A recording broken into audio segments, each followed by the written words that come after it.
Just at this point hope that this driver is following instructions. He's now in the control of the officers, and they go through the drill, making sure to try to determine that he's unarmed. Eventually, usually he'll be down on the ground. And you're saying there's one other person in the cab? Yes. We've been receiving reports, and it looked as though we saw a second person in that truck. And the reports we're getting from police is that it's two people, the driver and the suspect and the passenger, a man and a woman. Okay, now what is he doing? He's going back into his truck. He is ignoring the commands. This is not good. You see the action on the screen not right good, there? not good. And taking He is off just playing with those officers. So he's getting back on. This is highly unusual what you're seeing here.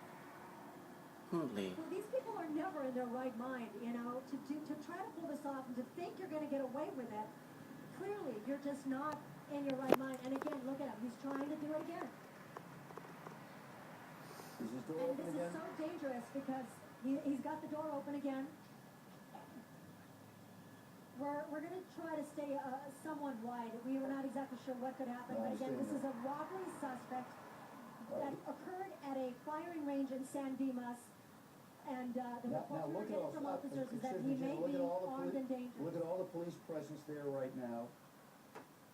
Now he's down on the ground. He's gone to the step of being down on the ground. That's usually a key moment. That's usually the moment of submission.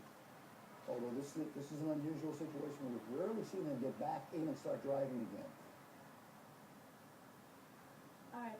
He's on the ground, and usually they come right away to get him handcuffed. But again, extra cautious. This is a man who may have weapons. If he's still armed and if he has weapons on his body right now. Absolutely.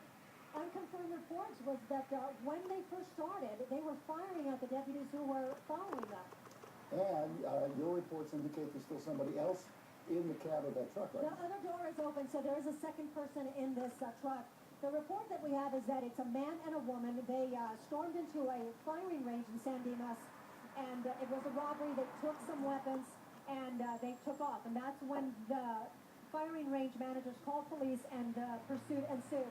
But it is over. He is definitely being taken into custody now. Again, there's a second person in that truck, and which would be the female. Look at the positions of the officers. They are anticipating the worst, as you say. You always need to anticipate the worst-case scenario. This one looks like the worst-case scenario possibility. They're backing off now. And now they'll put the second person through the same drill. So let's see if that happens. Yep, that person's coming out. And it is a woman. She's got her hands up in the air. They will back and her up. Slowly backing. Yeah.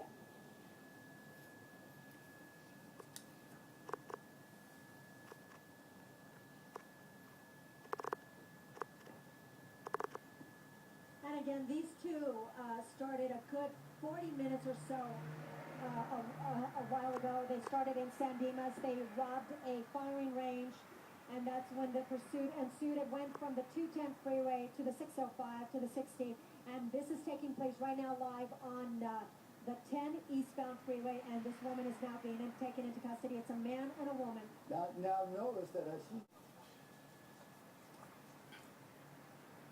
So they're checking it, and code 4. That means it's clear. So there's no one else in that truck.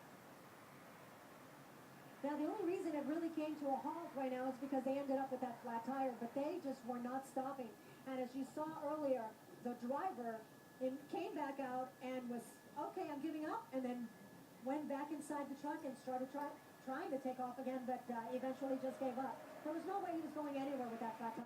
Where they had gone into the shooting range, the Burrow shooting range on Fork Road in Azusa, had entered the location, and shots were fired inside by the suspects.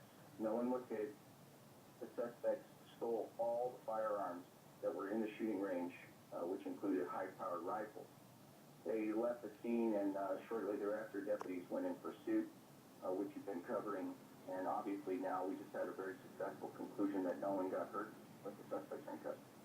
And Captain, we noticed after the driver got out and walked backwards, hands behind his head, before he got down on the ground, he ran back and started driving again. I haven't seen that too often. No, but as you've seen on pursuits you've covered in the past, you just never know what these people are going to do. There's very little logic to what they're doing. And we repeat all the time that you must prepare at every moment for the worst possible case scenario. Absolutely. And You never know what these people are going to do. Captain Mike Parker, thank you so much, Dan. Appreciate it. Here's the situation now. It is now under control. This pursuit is over on the 10 West Covina. Gene is up there. Do we know what's happening with traffic yet? Well, we'll try to show you right now.